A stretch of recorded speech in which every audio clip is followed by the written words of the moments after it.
તો ઉત્તરાયણમાં ઇજાગ્રસ્તોના આંકડા જાહેર કરવામાં આવ્યા, જેમાં અમદાવાદ સિવિલ હોસ્પિટલે આંકડા જાહેર કર્યા, જેમાં કુલ 42 દર્દીઓ ઉત્તરાયણમાં ઇજાગ્રસ્ત થયા. 17 દર્દીઓની હાલત ગંભીર છે. 4 દર્દીઓના મેજર ઓપરેશન કરવામાં આવ્યા. 2 દર્દીઓ વેન્ટિલેટર પર છે. તો ઇજાગ્રસ્તોમાં 29 પુરુષ અને 5 મહિલાઓનો સમાવેશ થાય છે. જે આંકડાઓ છે, ખાસ કરીને જે મકર સંક્રાંતિના લીધે જે લોકો સિવિલ હોસ્પિટલમાં આવ્યા હોય એવી 3 પ્રકારની ઇન્જરીના કેસીસ જોવા મળ્યા.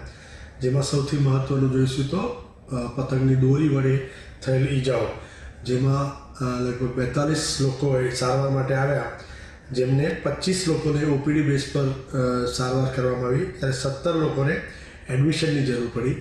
અને આ ટોટલ 42માંથી 37 લોકોને માઇનર સ્યુચરિંગ, એટલે કે ફેસ પર કટ હોય, ફિંગર પર હોય કે ઇયર પર હોય કે નોઝ પર હોય, એવી રીતે માઇનર સ્યુચરિંગ કરવામાં આવી. જ્યારે 5 લોકોને મેજર સ્યુચરિંગ, એટલે કે ગળા પર વધારે ઈજાના ઘા હોય એવા કિસ્સાઓમાં 5 લોકોને સ્યુચરિંગ કરવામાં આવ્યું.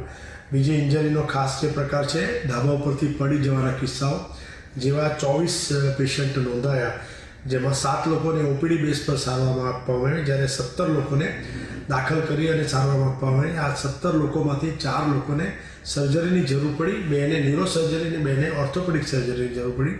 2 પેશન્ટ વેન્ટિલેટર પર છે, 2 પેશન્ટ ઓક્સિજન પર છે, જ્યારે બાકીના દર્દીઓ બિલકુલ સ્ટેબલ છે. એ જ રીતે જોઈશું તો રોડ ટ્રાફિક એક્સિડન્ટ્સ, ઉત્તરાયણના સમયે રોડ ટ્રાફિક એક્સિડન્ટના કેસીસ પણ આવતા હોય છે.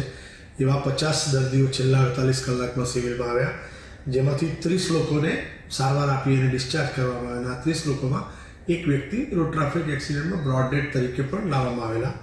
જ્યારે બાકીના જે 20 દર્દીઓ છે, એ 20 દર્દીઓમાંથી 5 લોકો વેન્ટિલેટર પર છે, 2 લોકો ઓક્સિજન પર છે અને બાકીના દર્દી સ્ટેબલ છે. એમ આ જોઈશું તો આ છેલ્લા 48 કલાકના આંકડાઓ છે. ખૂબ જ સાવચેતીથી આજે પણ હજુ પણ વાસી ઉત્તરાયણનો દિવસ છે. આશા રાખીશ કે ઓછા લોકો ઇન્જર્ડ થાય અને તહેવારનો આનંદ માણે.